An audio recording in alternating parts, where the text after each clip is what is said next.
नमस्कार और स्वागत है। आज हमारे पास एक बहुत ही दिलचस्प दस्तावेज है। ये E power owl spark synergies private limited का एक बिजनेस प्रपोजल है और इसमें एक ऑथराइज्ड सेल्स हब या कह लें कि एक डिस्ट्रीब्यूटर बनने का पूरा मॉडल समझाया गया है। तो आज हम इसी की गहराई में उतरेंगे और ये समझने की कोशिश करेंगे कि ये पार्टनरशिप मॉडल आखिर है क्या, ये कैसे काम करता है और इसमें एक संभावित पार्टनर के लिए क्या-क्या शामिल है। बिल्कुल, ये दस्तावेज आप कह सकती हैं एक तरह का ब्लूप्रिंट है जो कंपनी और उसकी जो रीजनल पार्टनर है उनके बीच के रिश्ते को पूरी तरह से डिफाइन करता है। और ये देखना काफी दिलचस्प होगा कि इसमें जिम्मेदारियां, इन्वेस्टमेंट और जाहिर है मुनाफे को कैसे बांटा गया है। ठीक है, तो चलिए इसे परत दर परत खोलते हैं। सबसे पहले ये सेल्स हब, ये असल में है क्या? मतलब ये सुनने में तो बड़ा भारी भरकम शब्द लगता है। ये बहुत अच्छा सवाल है क्योंकि यहीं पर इस पूरे मॉडल का सार छिपा हुआ है। पहली नज़र में हाँ, ये एक डिस्ट्रीब्यूशन सेंटर लग सकता है, लेकिन ये उससे कहीं ज्यादा है।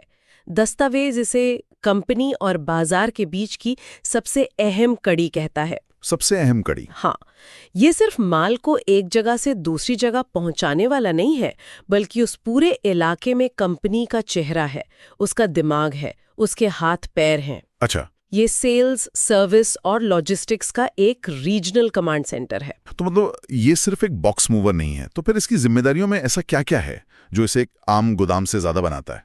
देखिए, दस्तावेज में 4 मुख्य जिम्मेदारियों का जिक्र है। पहली है टेरिटरी मैनेजमेंट। Territory management? हाँ, मतलब उसे जो जिला या जोन दिया गया है वो उसका राजा है। बिक्री से लेके डिस्ट्रीब्यूशन तक सब कुछ उसी की देखरेख में होगा। दूसरा, और ये बहुत जरूरी है, डीलर ओवरसाइट। डीलर ओवरसाइट मतलब सेल्स हब सिर्फ खुद सामान नहीं बेचता, वो अपने नीचे छोटे छोटे डीलरों का एक पूरा नेटवर्क बनाता है और उन्हें मैनेज भी करता है। तो वो एक तरह से मतलब उस इलाके का मिनी मैनेजर बन गया। हाँ बिल्कुल, अपने नीचे एक पूरी सेल्स फोर्स खड़ी करता है। एकदम सही। तीसरी जिम्मेदारी है लॉजिस्टिक्स। इसमें स्टॉक को मैनेज करना, बिलिंग करना और सामान को डीलरों तक पहुंचाना, ये सब शामिल है।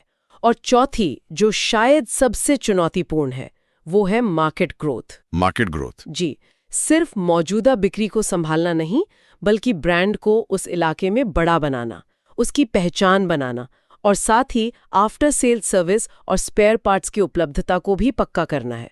ये एक पूरी 360 डिग्री जिम्मेदारी है। ये सुनकर तो ऐसा लग रहा है कि कंपनी अपने ऊपर से बहुत बड़ा बोझ उतारकर इस सेल्स हब के कंधों पर डाल रही है। रोल अपने पार्टनर को, मतलब सेल्स हब को सौंप देती है, क्योंकि जाहिर है वो जमीनी हकीकत को बेहतर समझता है। ये एक दिलचस्प संतुलन है। तो अगर एक हब को इतनी सारी जिम्मेदारियां निभानी है, तो फिर ये पूरा बिजनेस स्ट्रक्चर काम कैसे करता है? मतलब कंपनी और हब के बीच ये रिश्ता कागज पर कैसे दिखता है? कोई स्पष्ट हायरार्की है? हाँ, और किसी भी अच्छे बिजनेस मॉडल के लिए ये क्लैरिटी बहुत जरूरी है। दस्तावेज में एक साफ सुथरा फ्लो चार्ट दिया गया है। सबसे ऊपर है कंपनी ई पावर आउल स्पार्क सिनर्जीज, ठीक है, जो प्रोडक्ट बनाती है और ब्रांड की मालिक है। उसके ठीक नीचे आता है सेल्स हब, यानी हमारा डिस्ट्रीब्यूटर। और फिर सेल्स हब के नीचे डीलर्स या सब डीलर्स की एक और लेयर होती है। बिल्कुल। और इस चेन के आखिर में आते हैं एंड कस्टमर्स। हाँ, जो B2C मतलब सीधे उपभोक्ता, B2B यानी कोई दूसरा बिजनेस या फिर फ्लीट कस्टमर भी हो सकते हैं। तो ये संरचना तो काफी साफ है, लेकिन असल में काम होता कैसे है? मान लीजिए एक डीलर को 10 गाड़ियां चाहिए, तो ऑर्डर देने से लेकर ग्राहक के हाथ में चाबी आने तक का सफर कैसा होता है? दस्तावेज में इसके लिए एक पूरा 8 स्टेप प्रोसेस बताया गया है। 8 स्टेप्स का प्रोसेस? जी, इसे आप एक रिले रेस की तरह देख सकते हैं। Relay race? ये दिलचस्प है। हाँ, हर धावक को अपना काम ठीक से करना होता है, नहीं तो पूरी टीम पिछड़ जाती है। चलिए, तो फिर इस रेस को शुरू करते हैं। जरूर। पहला कदम, डीलर सेल्स हब को ऑर्डर देता है। ठीक है। दूसरा कदम, सेल्स हब उस ऑर्डर को कंफर्म करता है और डीलर से पेमेंट लेता है। अब जो जिम्मेदारी है वो हब के पास है।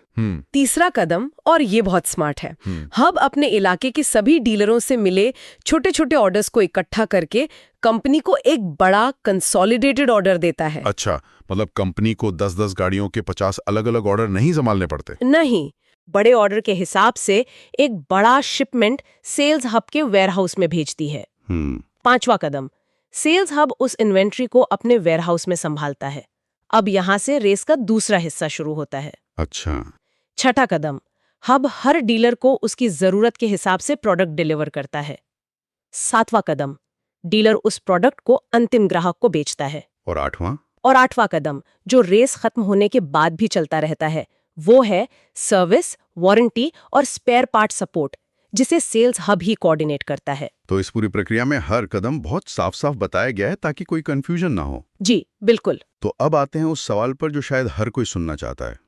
इतना काम, इतनी जिम्मेदारी, तो इसमें पैसा कैसे बनता है? हाँ, चलिए अब पैसों के इस गणित को समझते हैं। प्रपोजल में एक सांकेतिक मार्जिन स्ट्रक्चर दिया गया है। सेल्स हब का मार्जिन 6 से 12% के बीच है, जबकि डीलर का मार्जिन 8 से 15% तक हो सकता है। एक मिनट, ये तो थोड़ा उल्टा लग रहा है।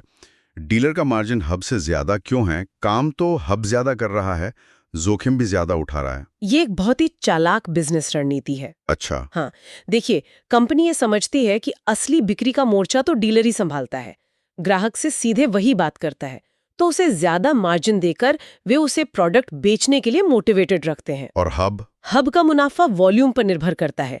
वो एक साथ बड़ा ऑर्डर देकर अपनी लागत कम करता है और हर यूनिट पर थोड़ा थोड़ा कमाकर भी अंत में एक बड़ी रकम बना लेता है। समझ गया। तो डीलर स्प्रिंट दौड़ता है और हब मैराथन। आप ऐसा कह सकते हैं, हाँ। लेकिन दस्तावेज में ये भी लिखा है कि कमाई सिर्फ मार्जिन से नहीं होती, मतलब और भी तरीके हैं। बिल्कुल, दस्तावेज में कमाई के दूसरे स्रोतों का भी जिक्र है, जैसे वॉल्यूम पर मिलने वाले इंसेंटिव, टारगेट आधारित बोनस, स्पेयर पार्ट्स डिस्ट्रीब्यूशन से मार्जिन और सर्विस रेफरल से होने वाली कमाई। और निवेश की बात करें तो पार्टनर को क्या लगाना होगा? यहाँ भी जिम्मेदारियां बंटी हुई हैं। सेल्स हब को सिक्योरिटी डिपॉजिट देना होगा, शुरुआती स्टॉक खरीदना होगा। इसके अलावा वेयर हाउस, डिलीवरी व्हीकल और सेल्स टीम का खर्च भी उससे ही उठाना होगा। और ब्रांडिंग का क्या? स्टोर के बाहर जो बोर्ड लगते हैं या मार्केटिंग का सामान, उसका खर्च कौन उठाएगा? ये एक दिलचस्प पॉइंट है। दस्तावेज के मुताबिक ब्रांडिंग और साइनेज का खर्च कंपनी और सेल्स हब के बीच शेयर किया जाएगा। अच्छा, तो ये शेयर होगा। हाँ, ये एक छोटी सी बात लग सकती है, पर ये दिखाता है कि कंपनी इसे एक सच्ची पार्टनरशिप के तौर पर देख रही है, जहां ब्रांड बनाने की जिम्मेदारी दोनों की है। ठीक है, तो पार्टनर को निवेश भी करना है और एक पूरा बिजनेस भी खड़ा करना है। ये सब सुनने में काफी जिम्मेदारियां वाला काम लगता है। तो क्या कंपनी अपने पार्टनर को कोई सपोर्ट भी देती है? हाँ बिल्कुल, और अगर कंपनी सपोर्ट न दे तो ये मॉडल चल ही नहीं सकता। दस्तावेज के अनुसार कंपनी पूरा सपोर्ट देती है। इसमें प्रोडक्ट की ट्रेनिंग शामिल है, मार्केटिंग के लिए क्रिएटिव्स देना जैसे पोस्टर, ब्रोशर, अच्छा, डीलर ऑनबोर्डिंग में मदद करना और सबसे जरूरी ऑर्डर मैनेजमेंट के लिए एक ERP सपोर्ट देना। मतलब एक सॉफ्टवेयर मिलेगा? जी, इससे सारा काम डिजिटल हो जाता है। स्टॉक से लेकर पेमेंट तक सब कुछ ट्रैक करना आसान हो जाता है। तो पार्टनर को एक बना बनाया सिस्टम मिल जाता है। एकदम सही। और इलाके और एक्सक्लूसिविटी के बारे में क्या नियम है? मतलब क्या एक ही शहर में कई सेल्स हब हो सकते हैं? नहीं, प्रपोजल के मुताबिक पार्टनर को एक विशेष जिला, जोन या राज्य के लिए अधिकार दिए जाते हैं। तो एक इलाके में एक ही हब होगा? हाँ, लेकिन इसमें एक शर्त है, एक्सक्लूसिविटी, यानी वो विशेष अधिकार मासिक या तिमाही टारगेट को पूरा करने पर निर्भर करता है। मतलब परफॉर्म करो या फिर जगह खाली करो। यहाँ एक और दिलचस्प बात है, जो पार्टनर अच्छा प्रदर्शन करते हैं उन्हें आसपास के क्षेत्रों में विस्तार करने का पहला मौका दिया जाता है। तो प्रदर्शन ही यहाँ सफलता की कुंजी है। बिल्कुल। पार्टनरशिप अग्रीमेंट भी आमतौर पर 1 से 3 साल का होता है, जिसे प्रदर्शन के आधार पर ही रिन्यू किया जा सकता है। तो आज हमने इस बिजनेस मॉडल को समझा। ये एक बहुत ही संरचित, एक स्ट्रक्चर्ड पार्टनरशिप मॉडल है, जहां एक सेल्स हब बिक्री और वितरण के लिए क्षेत्रीय कंट्रोल लेता है। इसमें जिम्मेदारियां साफ हैं, निवेश की जरूरतें बताई गई हैं और कमाई के स्रोत भी। बिल्कुल। और इस मॉडल का जो मूल लाभ है, जैसा कि दस्तावेज के आखिर में भी बताया गया है, वो ये है कि कंपनी पर ऑपरेशनल बोझ कम करता है और पार्टनर को मजबूत स्थानीय नियंत्रण के माध्यम से ज्यादा मुनाफा कमाने का मौका देता है। सोचने वाले अंदाज में एक सवाल मन में आता है। ये दस्तावेज एक बहुत ही व्यवस्थित, एक टॉप डाउन बिजनेस मॉडल पेश करता है। हर कदम, हर नियम पहले से तय है। तो ये सोचने पर मजबूर करता है कि आज के तेजी से बदलते बाजारों में एक स्थानीय सेल्स हब के पास अपनी स्ट्रैटेजी को उन अनोखी स्थानीय चुनौतियों और मौकों के अनुसार ढालने की कितनी गुंजाइश होगी? ये बहुत ही महत्वपूर्ण सवाल है। क्या ये मॉडल इतना लचीला है कि वो जमीनी हकीकत के हिसाब से खुद को ढाल सके। हाँ, मान लीजिए किसी इलाके में एक खास त्योहार पर बिक्री बढ़ सकती है, तो क्या हब उस मौके के लिए कोई लोकल स्कीम चला सकता है जिसकी इजाजत शायद कंपनी के नियमों में ना हो? सही बात है। या पार्टनर को हमेशा कंपनी के बनाए नियमों के दायरे में ही काम करना होगा?